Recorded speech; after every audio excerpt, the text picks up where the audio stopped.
Estás viendo Política TV.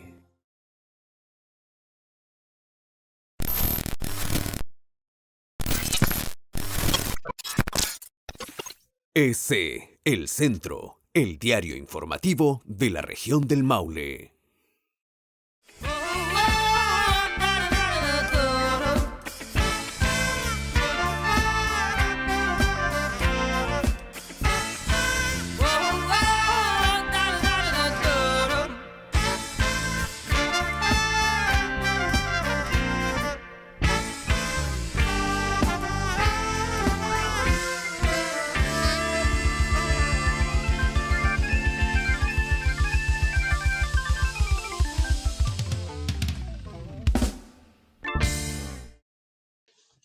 Muy buenas tardes, amigas y amigos, muy buenas tardes a todos. Bienvenidos a un nuevo capítulo de Justicia para Todos, aquí por las pantallas de Política TV.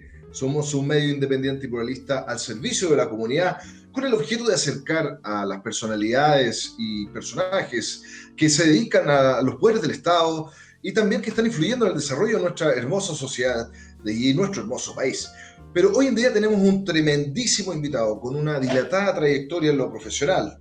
Es un abogado connotado en la protección de los derechos humanos, magíster en Derecho Constitucional de la Universidad de Talca y actualmente fue electo constituyente para poder participar en la redacción de nuestra nueva Constitución. Demos la bienvenida a don Roberto Celedón. ¿Cómo está, don Roberto?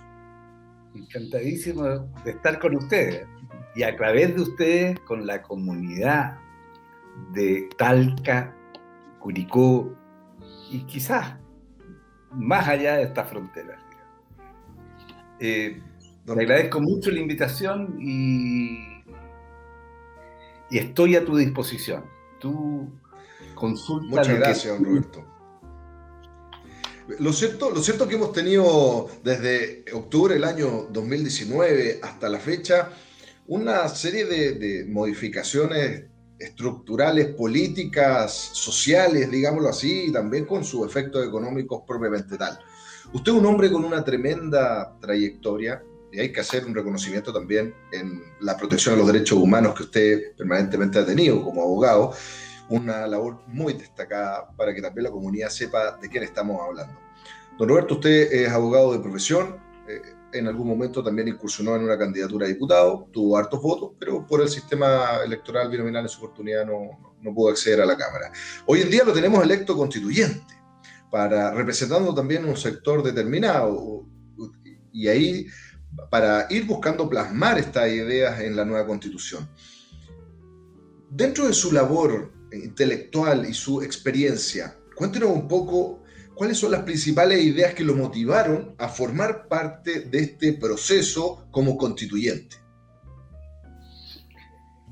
Mira, primero, la conciencia ya muy asentada, muy antigua, de que la Constitución es un instrumento fundamental para el orden social, político y económico del país.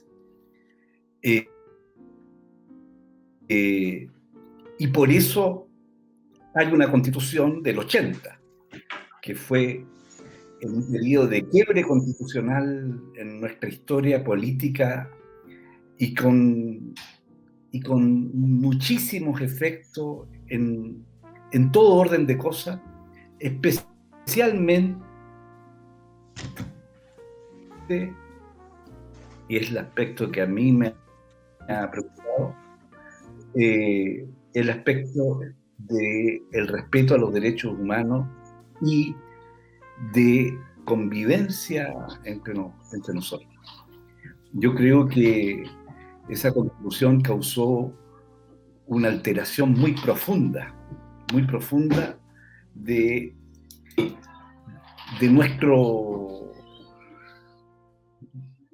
lo que el cardenal Silva Enrique llamó el alma de Chile.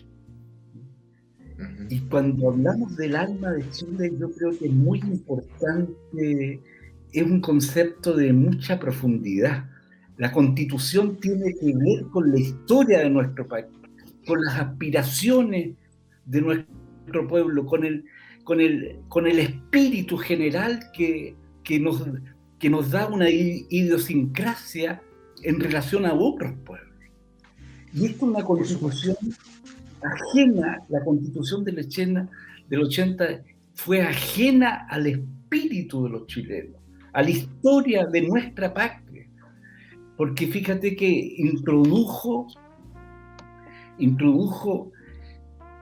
inspirado por la ideología de la seguridad nacional, introdujo una figura que es muy, muy dañina, que es la del concepto del enemigo interno. O sea, hay chilenos que son enemigos internos.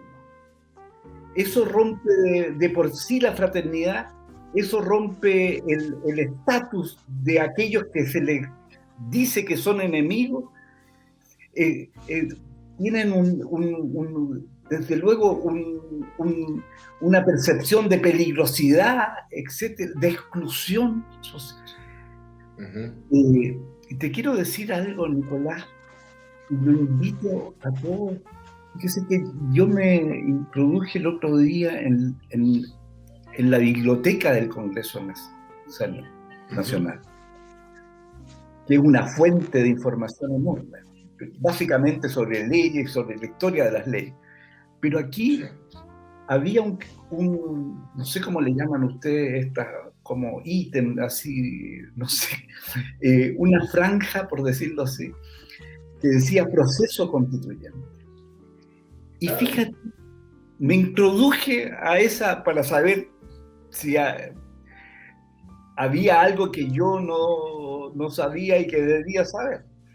Eso se llama GC, eso que está ahí abajito, es GC. Ya. Bueno, y me encontré con las actas de la comisión Ortúzar, que es la comisión constituyente de la que termina, del 80. que termina en la Constitución del 80. Pero fue una sorpresa enorme. Y yo invito a todos a mirarla para confirmar lo que estoy diciendo. Fíjate que la comisión de constitución de la nueva, instalada ya en plena, en dictadura, no tan plena, porque fue el 24 de septiembre. El 24 de septiembre, el golpe fue el 11. 13 días después, y le integran 5 individuos. Enrique Ortúzar, que fue ministro de Justicia del presidente Jorge Alessandri. El senador Sergio Díez, que fue senador por la séptima región hoy día. Yo lo sitúo como el Linares, Cauquenes, un senador de derecha bastante elocuente, Jaime Guzmán Errázuriz, un joven profesional, profesor también de la Universidad Católica, Jorge Ovalle, que era una persona de origen radical, que pertenecía, el Partido Radical en los años 70 sufrió, un poco antes, en los 60, enormes tensiones y se dividió. Y Jorge Ovalle, que era profesor de Derecho, que le tenía un apelativo que no lo voy a repetir porque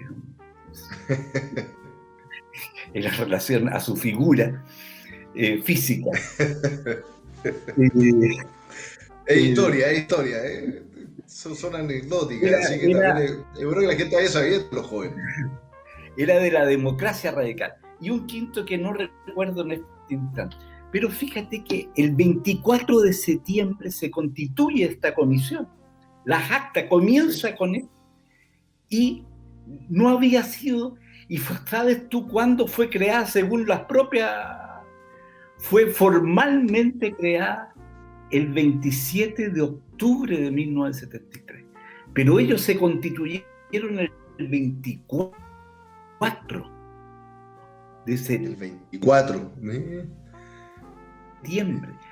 Y lo interesante es que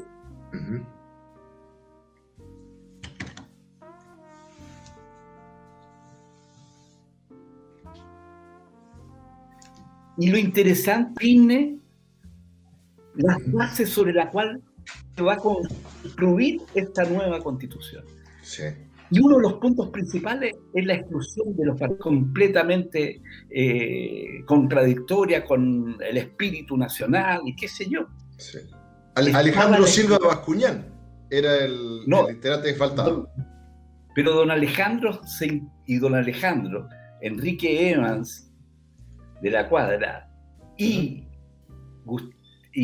Gustavo Lorca son tres personas que se integran en octubre, no en esta primera acta. Perfecto, pero lo que te quiero decir es que ya tú lees las bases que describe aquel que 5 personas nominan presidente de esta comisión, que es Enrique Ortúzar. Ya está la exclusión de parte importante del pueblo de Chile, a título de que eran portadores de una ideología marxista extraña al ser nacional y qué sé yo. Y estaba la regla de los 2/3, que era completamente ajena a nuestra tradición constitucional. En Chile las leyes simples, comunes, como las leyes de reforma constitucional, se aprobaban por el 50% más 1. Y aquí se establece, se incorpora este concepto en la primera acta. Y esto se va a plasmar en un texto que se aprueba 5 o 6 años después, o 7, porque se aprueba, según ellos, en un plebiscito que dominaban solo los que gobernaban, pero entró en vigencia el 11 de marzo de 1980. Ya, fíjate que a 13 días del golpe, ya había una comisión que no tenía estatus jurídico, no había sido creada por nadie, solo en octubre. Y ya en la primera sesión tenían completamente prefigurado 2 instituciones que son extremadamente dañinas, como la exclusión de un sector de la sociedad, declarándonos en definitiva como enemigo interno, y que se plasmó en el artículo 8 de la Constitución del 80, y la regla de los 2/3, que, como bien tú señalabas, nos impusieron esta regla de los 2/3 para aprobar la nueva Constitución como convención constitucional. Claro. Eso no existía antes en Chile. Eso da luces de que el golpe de Estado, los que lo planificaron, estaban de antemano, sabían a dónde iban y qué querían respecto de esta sociedad. Por supuesto. Don Roberto, y ese punto resulta ser tremendamente relevante cuando usted dice relación con la regla de los 2/3. Le puso mucho énfasis. Tocamos el tema de la exclusión. Evidentemente, cuando uno excluye a algún sector de la sociedad, lo que está haciendo es desconocer y está aplicando una doctrina que es totalitaria, cuando uno excluye. Eso, evidentemente, hoy en Chile no es aceptado por ningún sector. Y también va en contra de los tratados internacionales de derechos humanos, ¿verdad? Para que la gente también lo vaya entendiendo. Pero vamos a la regla de los 2/3, que eso realmente ha sido una discusión permanente en los sectores políticos tradicionales para el tema de la nueva Constitución, y también una bandera de lucha de aquellos independientes que pretendieron ser candidatos a constituyentes y en la actualidad lo son. ¿Le podemos explicar un poco a la gente qué significa que sea 2/3 y no la mayoría simple, que es el 50 más 1? Eso sería muy interesante que usted lo pudiera explicar para que la gente también lo pueda digerir, pero en una forma más simple, y entienda si es bueno mantener los 2/3 o si puede ser mejor la mayoría simple, o cuáles son los pros y los contras en ambos sistemas, ¿verdad? En algunas formas o quórum, mejor dicho. en simple, digamos. Si la regla de los 2/3 posibilita a la minoría de un tercio, a la minoría tener derecho a veto, que no se aprueba la norma propuesta y no supera la regla de los 2/3, que es el 67% en definitiva. Claro.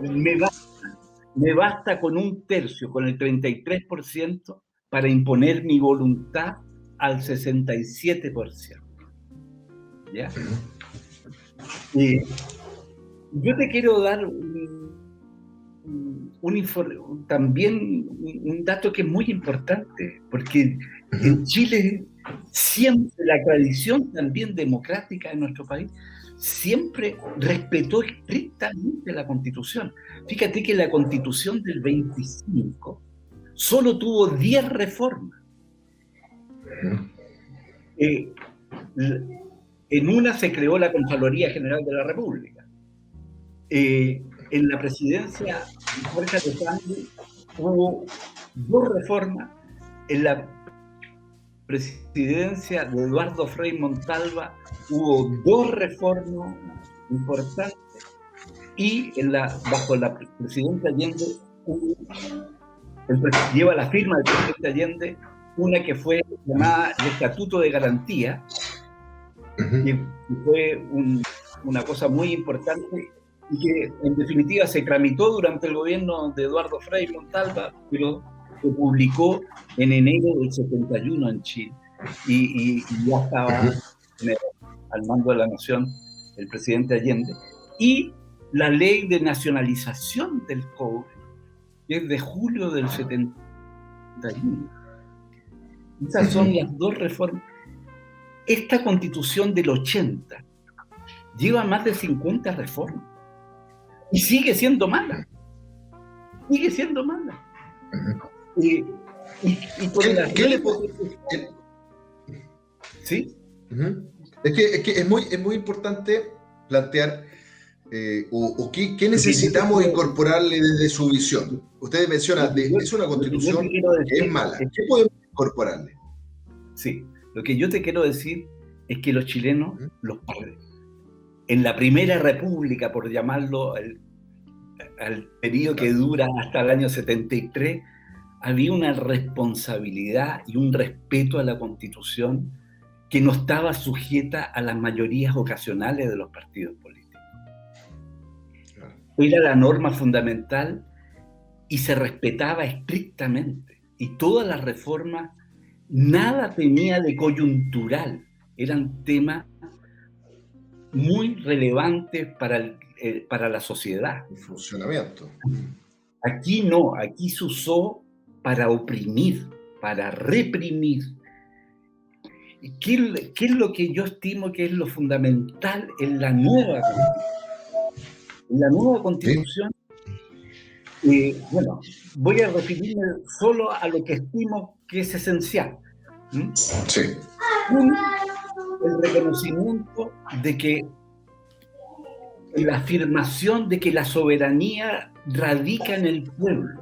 Ese es el principio básico de toda democracia, que se define como el gobierno del pueblo, para el pueblo y con el pueblo. La soberanía radica en el pueblo.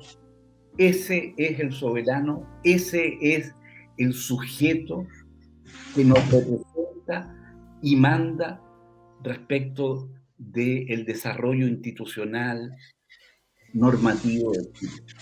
Y ahí, don Roberto, ¿sí? Poniéndole un punto, cuando la Constitución la actual Constitución menciona y dice la soberanía reside en la nación. Contémosle un poco a la gente cuál es la diferencia entre que modificar esa palabra, la soberanía reside en la nación, o establecer la soberanía reside en el pueblo. ¿Por qué resulta ser importante esto que pareciera ser una sutileza, pero no lo es? No lo es, efectivamente, no lo es. Bueno, ese fue un tema que cuando uno estudiaba Derecho surgía ese tema. Porque la nación es un concepto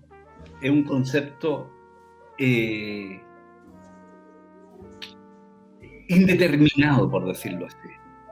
Por ejemplo, a juicio de los ideólogos de los 80, la reserva moral del país, de la nación, eran las Fuerzas Armadas. La nación, ¿quiénes la constituían? Los chilenos. Claro. No constituía a los otros pueblos originarios, a los pueblos indígenas, por ejemplo. En definitiva, la nación se usa como un concepto restrictivo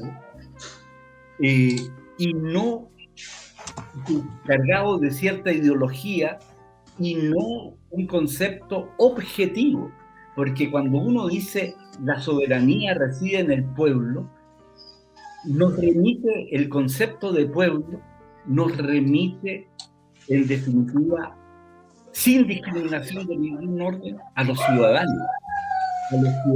que tienen la capacidad de decidir, de elegir, ser elegido. Es un concepto objetivo y acotado también objetivamente, son los ciudadanos. Entonces, es una sutileza que no es cualquier sutileza. Cuando digo yo la soberanía radica en el pueblo, en el pueblo soberano, que son los ciudadanos que eligen y pueden ser elegidos, que participan en el gobierno del país. Estoy diciendo que la democracia puede adquirir formas de forma representativa, como también ejercicio de formas de democracia directa, de participativa directamente del soberano. Claro. Es más inclusivo entonces el concepto cuando uno se refiere a pueblo o ciudadano, ¿verdad? Se refiere a todos aquellos que no solamente sean chilenos, sino que tengan derechos sociales, derechos políticos, ¿verdad? Que puede incluir a nacionales de otras nacionalidades y también recoge el concepto que usted menciona de también los pueblos originarios. Eso resulta ser bastante interesante. Y considerarnos como un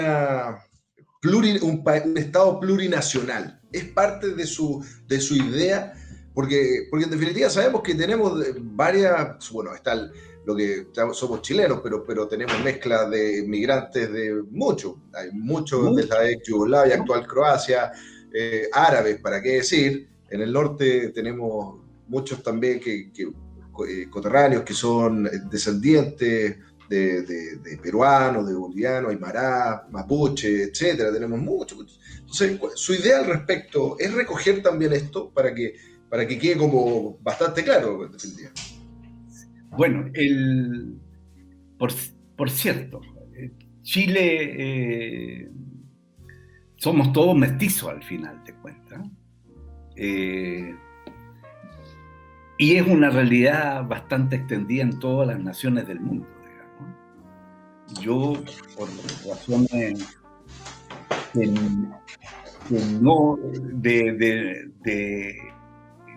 que no fue una opción libre, digamos, y voluntaria, yo tuve que emigrar forzadamente de Chile, por decirlo así. Está siendo bastante diplomático. El año 75, después de haber estado recluido en 1 año y medio, y fui expulsado en definitiva del país. Y llegué a Holanda, una nación que no conocía no tenía mayores antecedentes, pero ese país nos acogió como familia.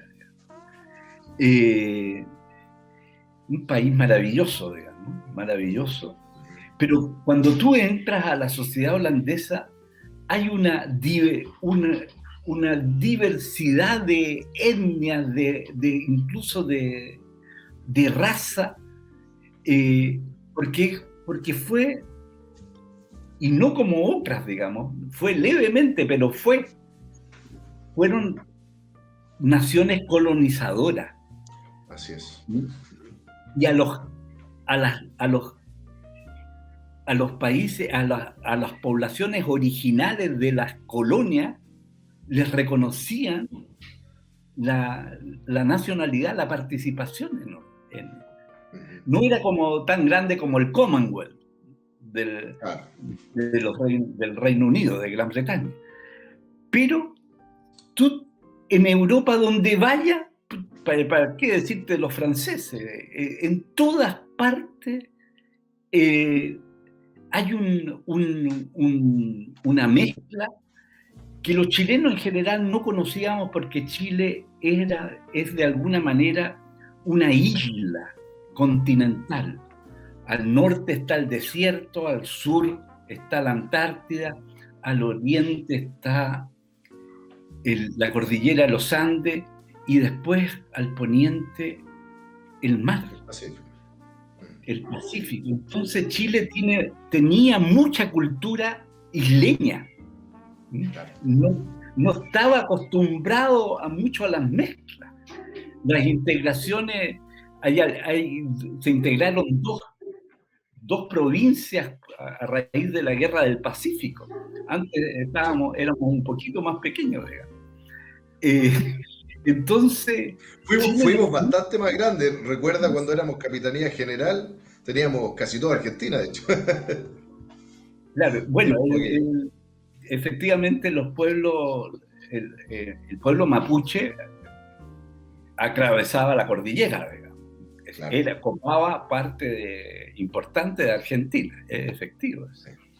Bueno, pero nosotros tenemos que dar cuenta también de esa pluralidad, de esa diversidad, y incluirla, incorporarla como parte del ser nacional, porque eso redignifica dejan de ser minorías étnicas o sociales para ser parte de la comunidad nacional con plenitud de derechos. Eso es un cambio muy importante desde todo punto plasmado en la Constitución, sí. Ese efecto resulta ser tremendamente relevante lo que usted menciona. El reconocer la diversidad y el reconocer también las minorías. Lo interesante va a ser cómo se le va a dar protección también a estas minorías. Se lo pregunto porque usted está absolutamente al tanto de lo que está pasando en los temas noticiosos, y el constituyente más votado a nivel nacional tuvo unas declaraciones donde expresamente no tenía un discurso de respetemos a la minoría, sino que fue por el contrario. Daniel Stingo, que es colega abogado, él mencionó que derechamente que se tenían que sumar a los acuerdos de la izquierda o de los independientes, pero era el mensaje hacia la derecha, ¿no? Entonces, ese tipo de declaraciones es claramente contradictorio a lo que usted menciona. ¿Cómo van a funcionar en definitiva en esta línea los constituyentes? Si bien en democracia la regla de oro es el 50% más uno. Siempre fue así. Siempre hay que respetar los derechos de las minorías. Nunca pisotear ni excluir a nadie. Todo acto de discriminación y de exclusión son atentados contra los derechos humanos. Sí. No creo que haya sido el espíritu de Daniel Stingo. De Daniel Stingo. No creo que haya sido el espíritu, pero de todas maneras es muy importante precisarlo. Como tal, como no hay enemigos internos. Además que en Chile nunca hubo una guerra. La única guerra que registramos es la guerra civil del 91, digamos, de 1891. Sí. En Chile nunca hubo una guerra. Fíjese que los grupos armados surgieron en plena dictadura y en oposición militar. al régimen, pero tampoco se planteaban como objetivo la toma del poder del Estado, sino que contrarrestar en el mismo campo en que ellos dominaban. Surgió una fuerza de iguales características, digamos, de parecidas características al menos. Pero la democracia tiene que tener, si tenemos a la comunidad nacional participando como nación, como pueblo, como país, somos un país fuerte, ¿ya? Integrador, que valora y el pueblo con sus organizaciones se desarrolla, participa, propone, etc.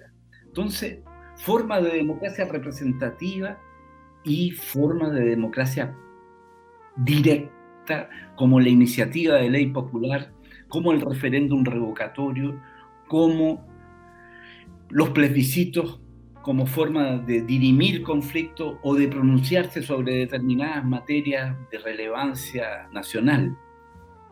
Ese elemento es tremendamente importante, lo que usted menciona, la participación ciudadana que se establezca constitucionalmente, ya le da realmente una fuerza y lógica a lo que usted menciona, que efectivamente la soberanía resida en el pueblo. Con los mecanismos que usted menciona, sí. Ahora, la duda que queda, porque es muy interesante y muy necesaria la mayor participación ciudadana.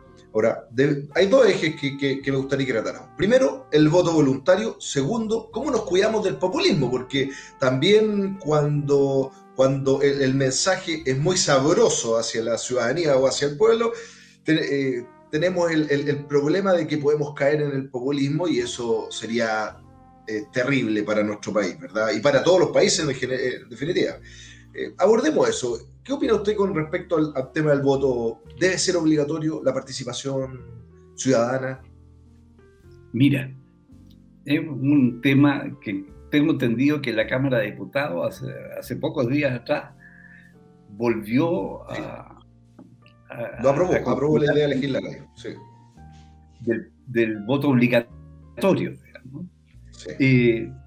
Yo creo que es muy importante, bueno, el voto es una expresión fundamental de la voluntad soberana, digamos.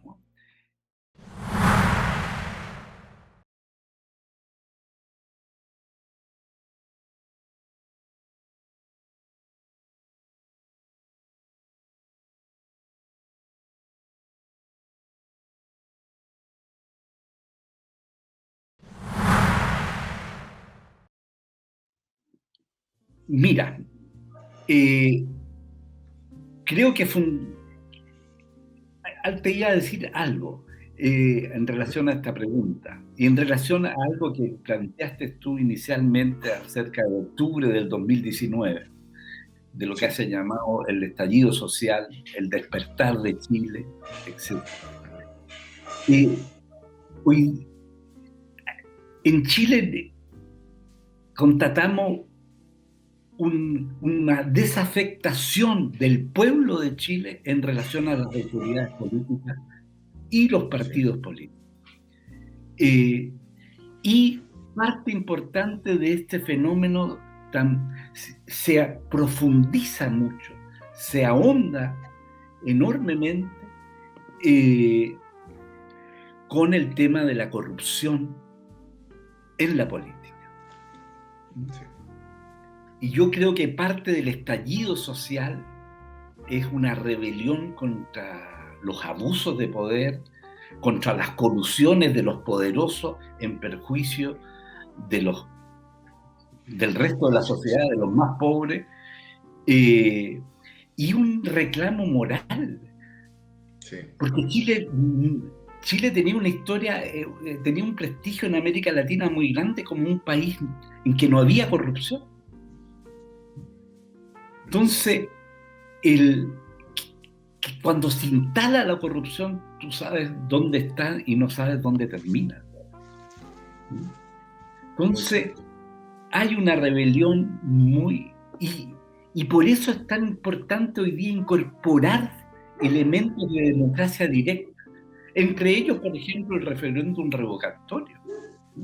Cuando la autoridad abusa o sustrae recursos de toda la comunidad en beneficio propio o en beneficio de un grupo, y bueno, usted no más. Claro. Cuando, por ejemplo, el tema de las AFP, cuando no se ponen de acuerdo, el pueblo recupera el derecho. Oiga, 1.000 ciudadanos, por ejemplo, por dar una cifra, 100.000 ciudadanos pueden proponer un proyecto de ley en que los órganos legislativos van a tener que discutirlo. Fantástico, fantástico, sería extraordinario. Entonces la comunidad, cuando va participando, se va fortaleciendo, va creyendo. Se hace responsable también. Exactamente, porque tú no sacas nada con proponer proyectos, en definitiva, irresponsables, porque estás desprestigiando. Cada acto de irresponsabilidad es un desprestigio en el ejercicio de una autoridad, de una facultad. Entonces, yo creo que el remedio contra el populismo es que la gente sea reconocida como en su dignidad, en sus capacidades, y el pueblo un pueblo con cultura cívica no va a caer en los populismos que causaron en Europa lo peor, las peores experiencias que se vivieron en Europa, y muy cercana a la Segunda Guerra Mundial. Claro. Pero para eso hay que volver a incorporar educación cívica de manera obligatoria, historia, que por favor, que usted recuerda que querían sacarlo como un ramo electivo. Si no recordamos nuestra historia, estamos condenados a repetirla, ¿verdad? Y lo otro es la filosofía también. La idea es que se pueda generar debate, un debate intelectual. Pero entonces entiendo que el remedio del populismo es la participación ciudadana, pero tenemos que también obligarlos a los ciudadanos a votar, a sufragar, a que ya, está bien, tienen poder, pero ese poder también tiene su responsabilidad, ¿o no? ¿Qué opina usted al respecto? Mira, si bien uno quizás por formación tendería a fortalecer la conciencia propia, y la conciencia te obliga, pero a veces, como alguna vez aprendí, la ley es un remedio, puede ser puede suplir deficiencias del ser humano. Sí. Tiene un sentido también pedagógico la ley. Entonces, y crea hábitos. Entonces, si la participación ciudadana ha bajado tanto, quizá volver a un sistema del voto obligatorio puedes generar una dinámica positiva, claro, de responsabilidad, y que cuando era el voto obligatorio, los descontentos sociales se expresaban mucho en el voto en blanco y en el voto nulo. Y los mensajes. Entonces es importante conocerlo. Pero a mi juicio el pilar, la columna vertebral de la futura constitución tienen que ser los derechos humanos. Tienen que ser los derechos humanos. El respeto irrestricto a los derechos humanos. En toda su extensión, Nicolás, en toda su extensión. Porque Bueno, sin duda que los esenciales son los derechos civiles y políticos, ¿m? Como la vida, la libertad, la igualdad, la justicia. Pero esos derechos se les llama hoy día de primera generación, pero los de segunda generación, que son los derechos económicos, sociales y culturales, son muy importantes, muy importantes. Ahí se juega la vida en sociedad, ¿m? En el derecho a la educación, en el derecho a la salud, en el derecho a la seguridad social, a pensiones dignas, sea por invalidez, sea por vejez, el derecho a la vivienda, el derecho a la participación ciudadana, a la organización social. Y ahí quiero poner un acento en lo que usted menciona. Y dentro de su participación como constituyente, ¿usted está por tener un sistema mixto en lo que dice relación con seguridad social, mantener la capitalización individual y mezclarlo con un sistema de reparto? ¿O derechamente apostar más por un sistema de reparto y eliminar el actual sistema? ¿Por qué lo menciono? Porque fue una bandera de lucha de la cual se estableció también en el estallido social, ¿verdad?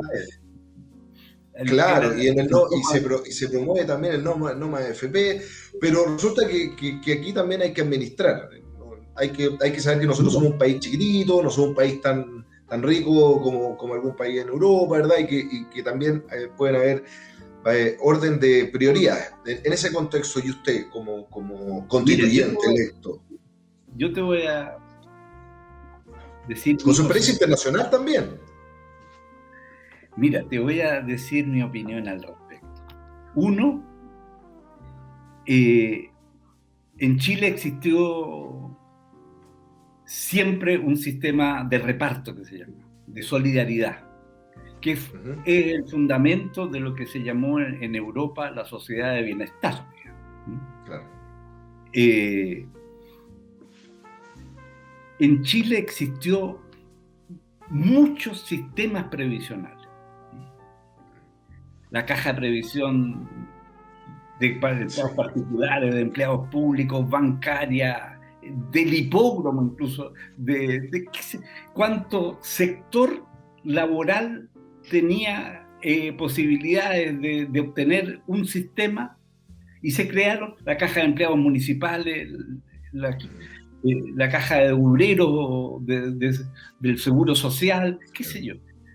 Bueno, ya en 1961, fíjate, el presidente Jorge Alessandri constituyó una comisión que se llamó la Comisión Prat para uniformar los sistemas previsionales, para generar un solo sistema previsional.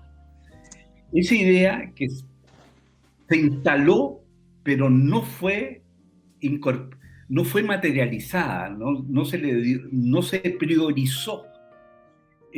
Pero el sistema tenía bases comunes.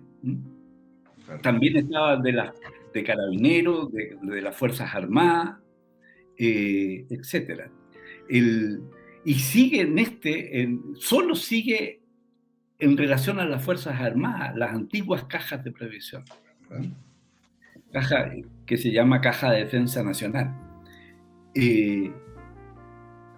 Bueno, y Carabineros también tiene su propio sistema previsional. Preca y Capredena. Exactamente. Y a los otros se nos metió en un sistema que no conocía, que era el de la capitalización privada particular, pero con cotización obligatoria.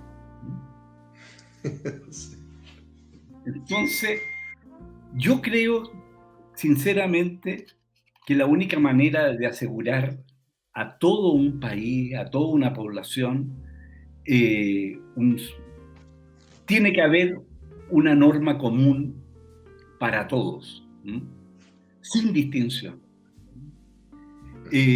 Los sistemas antiguos hacían distinción en relación a los años de cotización o la edad en que la persona jubilaba, etc.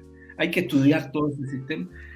Yo del actual sistema de yo tomaría solo una cosa que me parece interesante, ¿sí? Que es,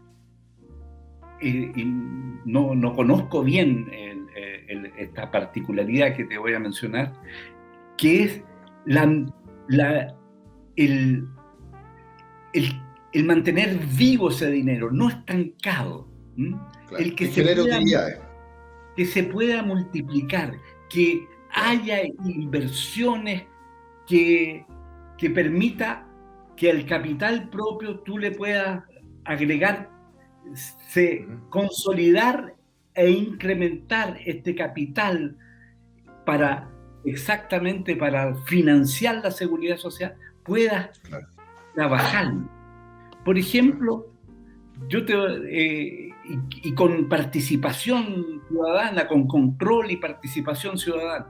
Y eso, ¿quién lo hace? No lo sé, podría hacerlo, por ejemplo, alguna división especial del Banco Central o una comisión que se cree para estos efectos, en que ese capital esté vivo, no emposado. No emposado. Ese es quizás en esta sociedad en que hay sistemas especulativos, digamos, la buena inversión es... Multiplica el dinero. Multiplica. Sí. Pero lo haría sobre la base de que tenemos un piso y un parámetro común para todos, sin perjuicio que el que tiene excedente y quiera invertir en un seguro post para... Como una APB, un ahorro previsional voluntario, aquellos que puedan, claro, pueda incrementar también. O sea, podría mantenerse... Eso podría ser...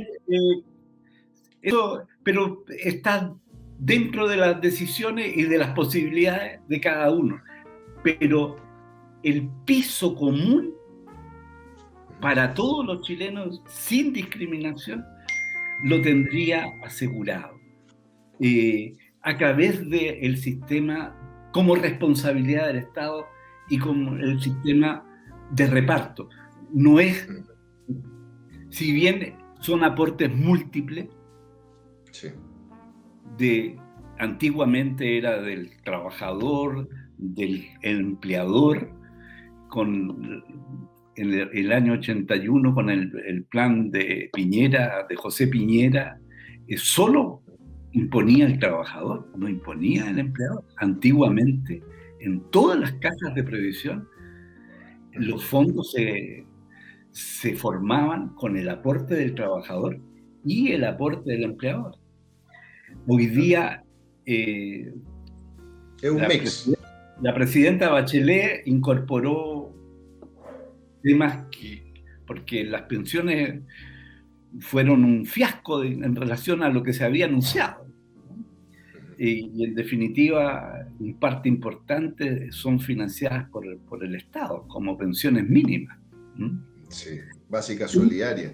Y ahora, Roberto, sabemos que la gente está exigiendo que los derechos sociales también tengan mayores garantías y uno de esos derechos es la seguridad social, es decir, a pensiones dignas, en pocas palabras. Pero su rol en este proceso ya de sentarse a trabajar en la nueva Constitución, porque es un hombre con mucha experiencia como abogado. Lo cierto es que la comisión probablemente va a tener asesores que van a poder ir apoyando en la línea legislativa, que en definitiva, porque ustedes van a hacer una nueva constitución. Pero usted también va a poder plasmar su experiencia ahí. Y en esto, ¿cómo lo vamos a ver? ¿Lo vamos a ver con un rol bastante protagónico en lo político interno o un rol más de académico, que también es una beta que usted tiene bastante desarrollada? Mira,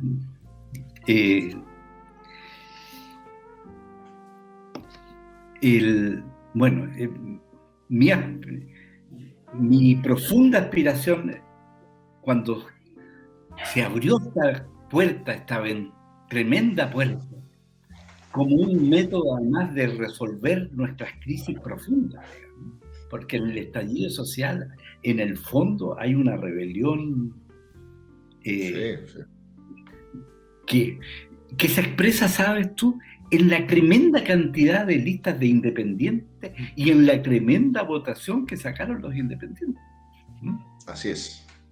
Entonces, no, ser independiente hoy suma mucho. Sí. ¿Por qué? Y eso, la responsabilidad la tienen los partidos, porque no cumplieron el rol. Efectivamente. Que la ley, la historia le asigna. Entonces, el rol ya para mí satisface mi voluntad y mi espíritu de aportar lo mejor a mi patria, a mi país, a mi pueblo, el Estado.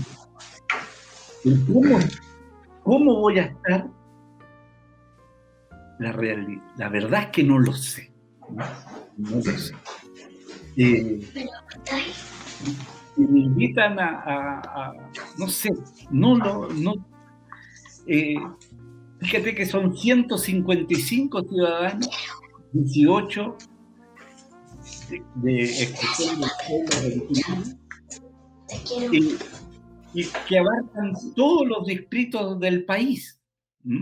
Sí. No nos conocemos, nos vamos a empezar a conocer. Sí, eso es muy importante lo que usted menciona. Ahora, don Roberto, entonces, ¿qué le gustaría hablarle entonces a la sociedad y decirle a sus electores? Porque lo cierto es que para mí no fue una sorpresa que usted haya sido electo. Era lo que llamamos carta segura. Un hombre con una trayectoria dilatada, muy querido en la séptima región, obviamente, con una vinculación a los derechos humanos. Acá en Talca, famosísimo por el caso La Calchona, ¿verdad? Y suma y sigue, tiene una trayectoria loable, en lo jurídico destacadísimo.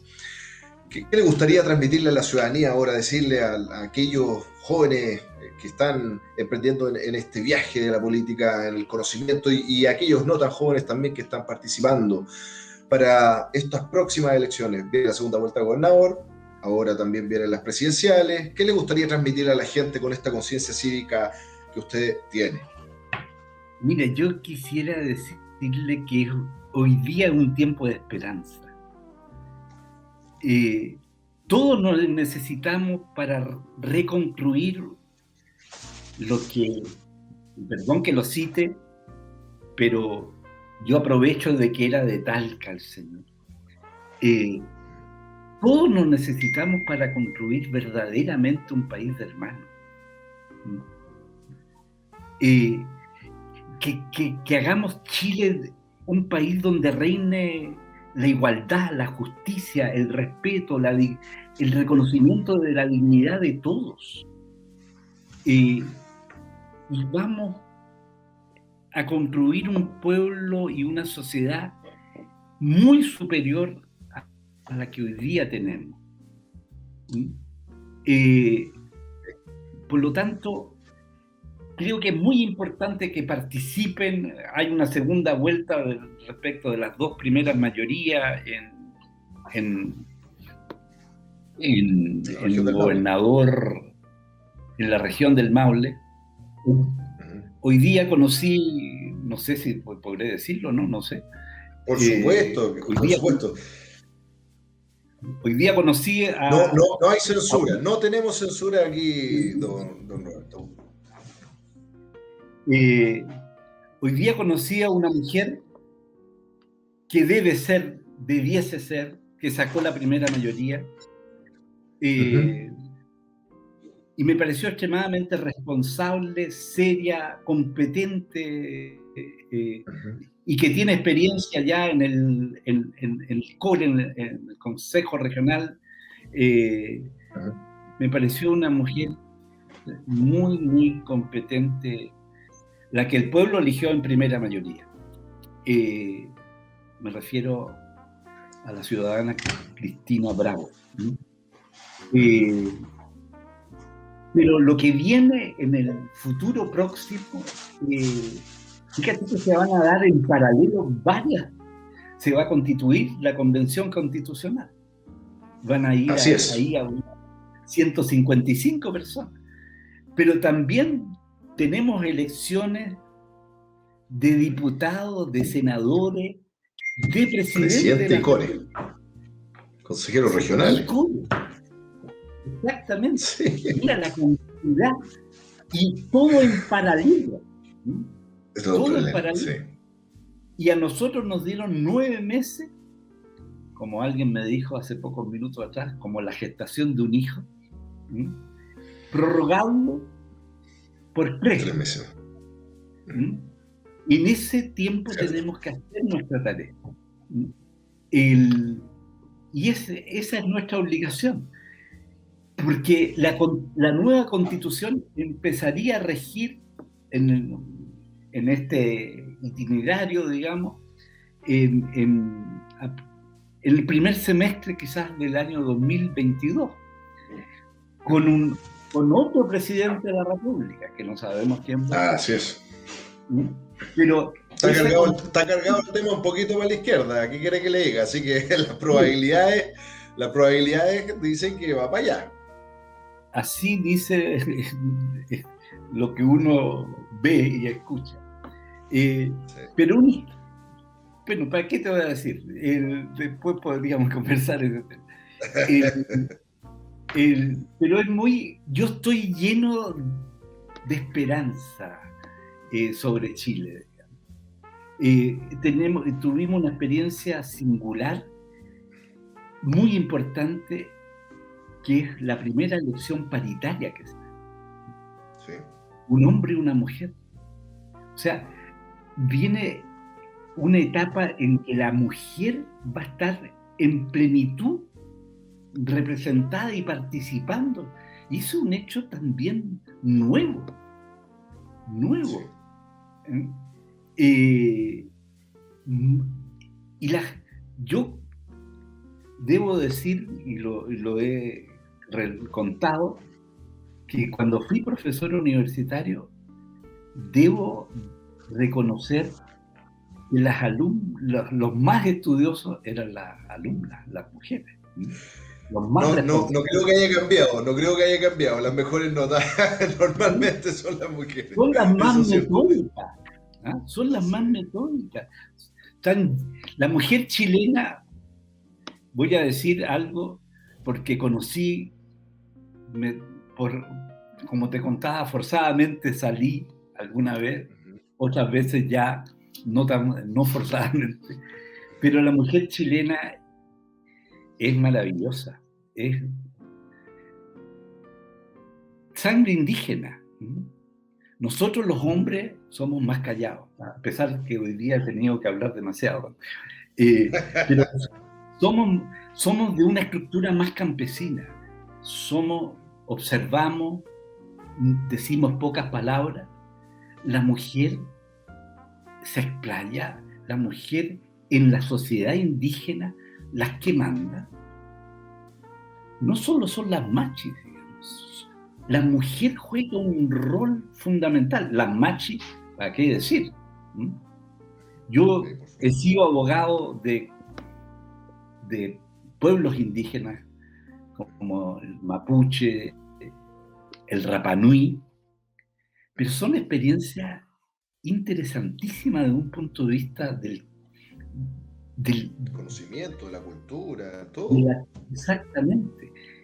Y el rol de la mujer es extraordinariamente relevante. No estamos frente a un cuadro, sin perjuicio de lo que se llama el patriarcado, pero la mujer chilena no tiene una cultura de dominación y de servicio la mujer. En Europa, por ejemplo, las primeras que aprendieron lengua extranjera, digamos, en país extranjero, eran las mujeres. Lejos, le llevaban mucha distancia a los hombres. Mucha distancia. son muy talentosas. El Chile es un pueblo muy talentoso, Nicolás. Y lo cierto es que tenemos una mayoría de cantidad de mujeres. Don Roberto, quiero agradecerle esta grata conversación. Están absolutamente las puertas abiertas para que podamos generar otras instancias de conversación. Y por supuesto va a ser así porque está recién empezando esto, digámoslo de una u otra forma. Está recién empezando. Queremos agradecerle su tiempo aquí en Justicia para Todos, por las pantallas políticas TV. Somos un medio independiente, pluralista por sobre todas las cosas. Buscamos generar los espacios para que podamos conversar, conocer un poco más a las personas que están tomando decisiones tremendamente relevantes e importantes para el futuro de nuestra nación, y su nombre va a quedar plasmado en la nueva Constitución. Muchas gracias por su tiempo, don Roberto. Lo dejamos invitado a un próximo capítulo aquí en Justicia para Todos. Y nos tenemos que despedir ahí, ya con una hora de grata conversación con toda la gente. Son sus cámaras, don Roberto, para que se despida de nuestros amigas, amigos, seguidores, aquí, por las pantallas de Política TV. Mira, me parece muy hermoso el nombre, Justicia para Todos. No conozco el origen de ese nombre, pero invoca, está dentro del espíritu, del nuevo espíritu que tenemos que enfrentar la vida como de nuestra como pueblo, de justicia para todos. Eso como construir también una patria para todos, no para una minoría. No, una patria para todos. Tenemos estamos en un momento histórico maravilloso. Yo soy un agradecido de Dios por todo lo que veo, desde luego de todo el tremendo afecto que me ha tocado recibir durante todo este periodo. Y yo lo llamo a tener esperanza, a participar en todas las decisiones que como pueblo vamos a tener que tomar en el futuro próximo. Ya en unos 2 semanas más vamos a tener que concurrir a elegir en definitiva a los gobernadores regionales, que es una experiencia nueva, y después a participar eventualmente los que quieran participar en primarias para elegir candidatos, no sé si presidenciales o parlamentarios. Estamos en un tiempo en que el pueblo nos convoca, en que el estallido social nos convoca, y tenemos que ser fieles porque todos somos necesarios para construir una patria justa y digna para todos. Y muchas gracias, don Roberto. Y muchas gracias, don Roberto. Lo despedimos entonces con este mensaje de inclusión, con esa maravillosa alegoría también a la mujer chilena por las pantallas de Política TV. Amigas y amigos, les recuerdo a cada uno de ustedes suscribirse a nuestro canal. Estamos en Facebook, también estamos en YouTube e Instagram. Síganos, contáctense con nosotros. Aquí va a aparecer abajito nuestras redes y también nuestro contacto. Don Roberto C. León, lo despedimos aquí en Justicia para Todos por las pantallas de Política TV. Muchísimas gracias y mucha fuerza, entereza y dedicación en este maravilloso trabajo del cual usted forma parte para redactar nuestra nueva Constitución. Chao, chao, que esté muy bien. Chao, muchas gracias. Este espacio es presentado por Estudios Legales, especialistas en Derecho Laboral y Derecho Regulatorio de los Recursos Naturales. Visítanos en www.estudiolegales.cl o escríbenos a contacto@estudiolegales.cl. Inmobiliaria Los Bellotos, construye tu biorefugio. Contáctanos al +569 56 46 90 76.